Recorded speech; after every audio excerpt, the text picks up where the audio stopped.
everyone. It's Aaron here at NoDak Speed Shop, and it's time to start working on the 46 Dodge.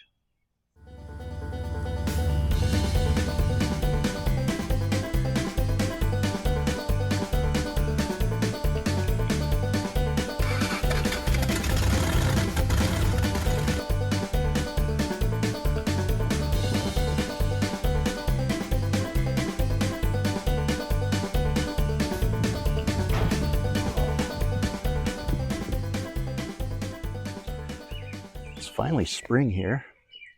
It is Saturday, May 23rd, and I have exactly 126 days until Ratfest on September 26th. And this car needs to be running and driving and in Ohio. I've worked on it a little bit this spring, but we haven't had the greatest weather, and for the last few years sat right there in the dirt. And now that it's up on some cement and I have 4 tires that are holding air and it's on roller skates, it's time to get busy.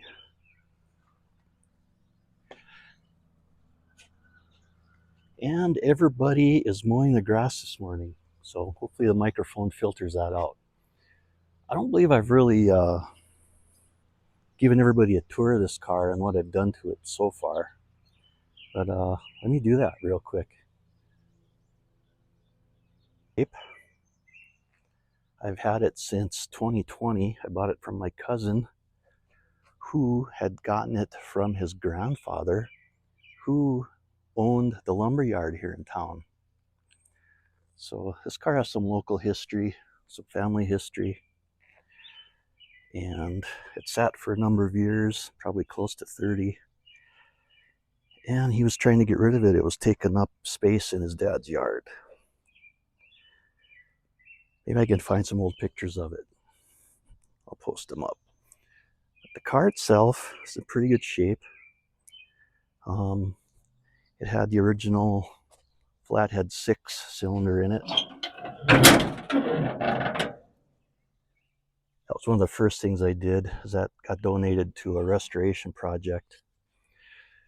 This is a 360 out of a 1973 Dodge motorhome, and pretty much bone stock as it came. Even came out of the motorhome with a Holly carburetor. Right now it has a Nettlebrach, just for the sake of trying to get it running. One of those cheap ass eBay radiators, you know, because why not? Everybody does it.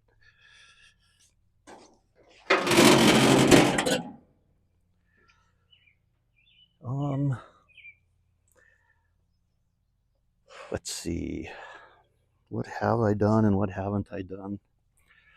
This is what the interior looks like. It has a 833 4-speed, one of those mid-70s 3-speed with overdrive 833s. Got that out of a Dodge, mid-70s Dodge van about 20 years ago at a salvage yard. The interior's pretty rough, all the cloth material. Seats are out. I have the seats. The springs are really nice. We just had some rain, so it's beginning to have the windshield delete option. Here are totes full of parts that I've been setting aside and collecting, and forget what's in some of these. They're pretty old. Maybe we'll make a video just opening boxes. But a lot of rubber parts I have. I still have original pedals. Original headliner. I kind of like that. Kind of like how those hang down and kind of flop in the breeze. I have all the trim. Let's see, it's back there on the back window. There's the Holly carburetor that came with the engine. Got some parts. I got a gas tank that's not for a Dodge. Got sheet metal and cross members and latch for the trunk. Pretty good shape. It needs a ball hitch though. License plate is from 1962. The title that I have is from 1950. So it's a classic. But just a plain Jane Dodge D24 two-door sedan.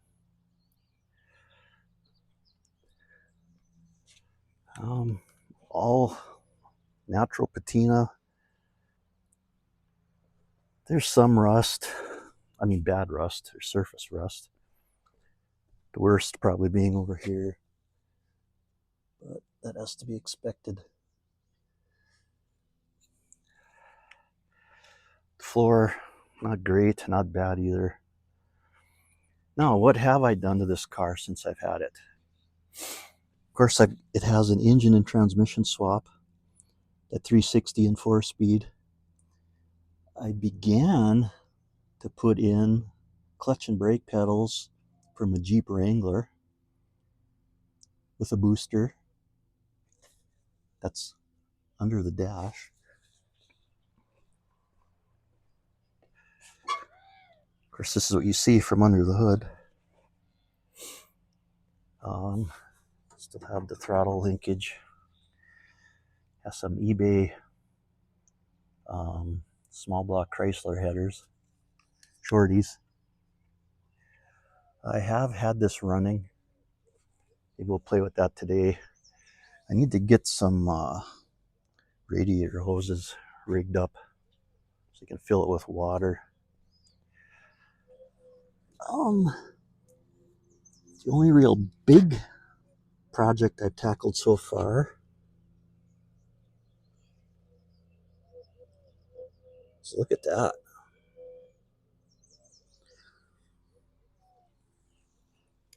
Disc brake conversion.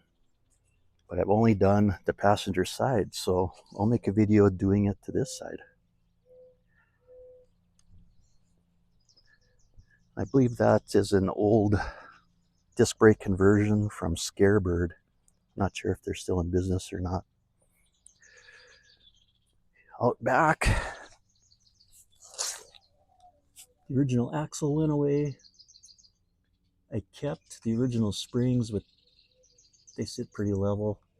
This is a Dana 44 HD with the aluminum housing.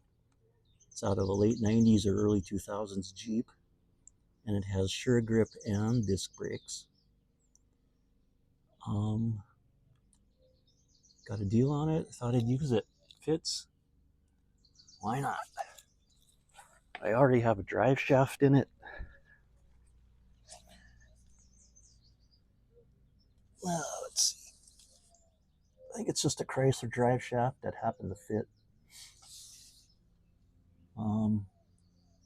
I'll show everybody how I did engine mounts and transmission mounts as I make videos.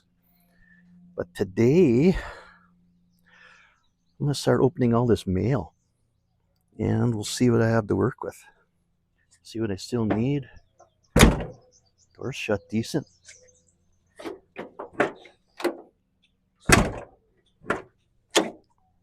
There's a big crack right here. So, oh, it's weak.